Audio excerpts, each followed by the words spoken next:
Hi, hello student. Today we will do the new topic that is measure of skewness. Let us see what it includes. First of all, meaning. Skewness means lack of symmetry, and second is why there is a need to study the skewness. We study skewness to have an idea about the shape of the curve which we can draw with the help of given data, right?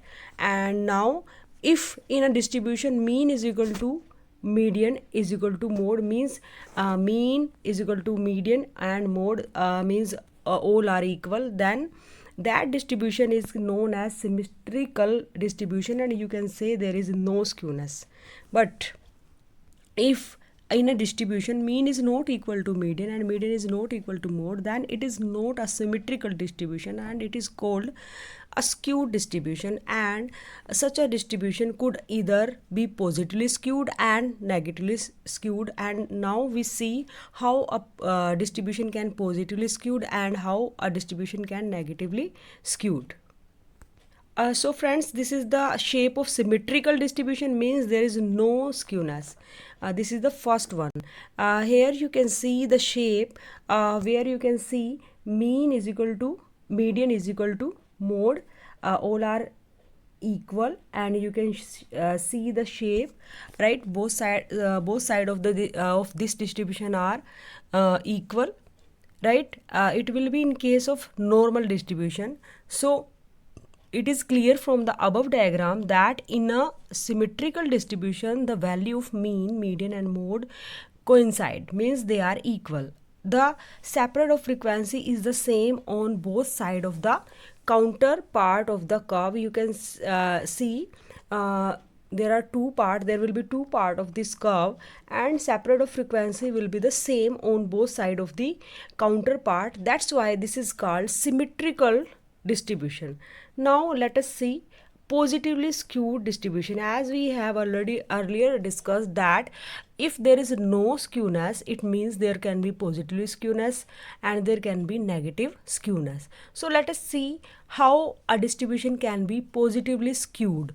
Here you can see the diagram. In diagram you can see the value of mean is the value of mean is greater than median, and the value of median is greater than mode. You can see it is clear from the above diagram. In a positively skewed distribution, the value of mean is maximum. In this diagram, your mean will be highest, your mean will be maximum, and the mode is least. जो value mode की होगी वो least होगी. The median lies between the two, right? In the positively skewed distribution, the frequency are separate over a greater range of value on right hand side, and then they are on left side. You can say in positively skewed distribution, your distribution is rightly skewed. You can see here the value of mean will be here, and this is the value of median, and this is mode, right? So mean is greater than median and median is greater than mode. So now let us see the negatively skewed distribution diagram. So in negatively distribution, you can see it is clear from the above diagram. In a negatively skewed distribution, the value of mode is maximum. In case of negative skewed distribution, value of mode is maximum, whereas in positive, the value of mean was maximum, right? That of mean is least, and in case of this negative, value of mode is maximum and mean is least. Median will lie between the mean and mode in both positive or negative. The median lies in between the two. In the negatively skewed distribution, the frequency are spread out a greater range of values on the left hand side and then they are on the right side. So I hope the shape of the curve is clear to you people. Now we will do how we can measure the skewness. Actually we have three methods measure of skewness. The important measure of skewness are Karl Pearson coefficient of skewness, second Bowley coefficient of skewness, third is measure of skewness based on moment. So we are interested to do only first method only here. We have one more method, that is Kelly method. We will do that Kelly method in next video. So we will do only first two method that is related to your syllabus. So let us do. First one is Karl Pearson coefficient of skewness. It is very easy method, and it is given by Karl Pearson. Here we can find out absolute as well as relative measure. Relative measure is also known as coefficient, right? So according to Karl Pearson, the absolute measure of skewness is equal to mean minus mode. If you reduce mode from the mean, you can find out this measure is not suitable for making valid comparison of the skewness in two or more distribution, because the unit of measurement may be different in different series. Definitely it applicable to each and every measure of dispersion or measure of skewness. Then we can use relative measure. To avoid this difficulty, we use relative measure of skewness Karl Pearson coefficient of skewness, and that is given by Karl Pearson coefficient is equal to mean minus mode divided by standard deviation. Sometime mode can be ill-defined, means you might have two mode, right? And your mode can be out of modal class. Then we can't use mode, and for that we can use median. So the formula will be coefficient of skewness is equal to 3 into mean minus median divided by standard deviation. We will use median when our mode is ill-defined in this formula, right? Now let us see one example, so that the concept will more clear in your mind. So we have some observation. Calculate Karl Pearson coefficient of skewness for the following data. We have some observation like 25, 15, 23, 40, 27, 25, 23, 25 and 20. So let us do first. These are size deviation from assumed mean. Let us see what have done in this question. So we can find the value of mean first, right? So for that you need to use simple formula, and here we can use assumed mean method also. Assumed mean method is very easy. So in this formula assumed mean method is used, but we can use actual mean method also. Let us see. We can find out first our mean. Let us see what will be the value of mean. In this question they directly find out their mean and standard deviation. So let us see what will the value of our mean. So to find out mean, you all know the formula is x bar is equal to summation of x divided by n, and here the summation of x means if we total all the observation, we have 2, 2, 3. So this is our summation, and the value will be 2, 2, 3 divided by 9. That will be 9 2s are 18, 4 3 9 4 ja 36, right? So it will be something 24.7. The value of mean is 24.7.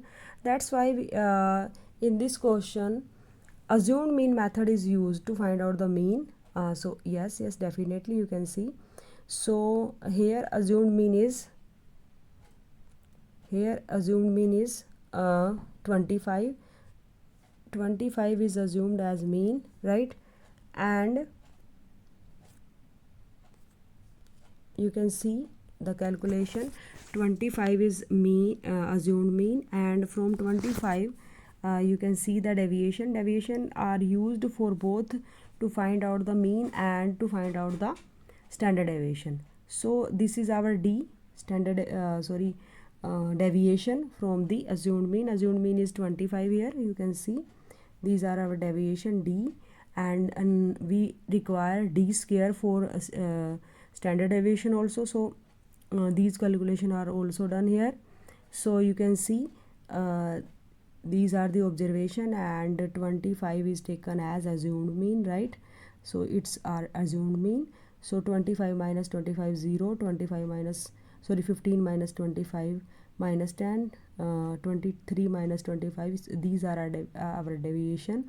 40 minus 25 15, 27 minus 25 2, इस तरह से हमारे ये deviation हमें निकालनी है. After that we have square the deviation. Square of 0 is 0, square of minus 10 is 100, square of minus 2 is 4, because minus 2 into minus 2 4, square of 15 is 25, square of 2 is 4, and square of in this way all square were done. So we have mean. You can see the mean formula of mean in case of indirect method means shortcut method, that is a plus summation of d divided by n, and here our assumed mean is 25 and summation of d is minus 2 divided by 9, because our observation are 9. You can see the formula. So we have our answer 24.78, and we have earlier this do this calculation by simple formula also, right? Then because summation of all the values is 2 2 3, so you can have your x bar like this, 2 2 3 summation of x divided by n also. So the answer will be same by both method. You can use direct method or as well as you can use indirect method, right? And now we need to find out our standard deviation. That is very important to measure the coefficient of skewness. Let us see how they did. Yes, here you can see the formula of standard deviation. In so formula of standard deviation is summation of d square divided by n minus summation of d divided by n whole square और सबका square roots, right?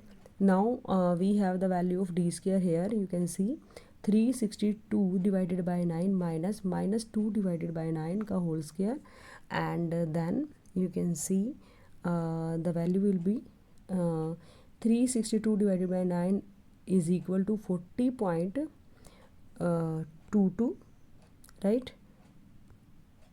This is 40.22, right? And then if we divide 2 divided by 9 and make their square, then the value will be 0.05, and the square root of 40.17 is 6.3. So we have standard deviation and mode. The value of mode is 25, because you can see the most frequent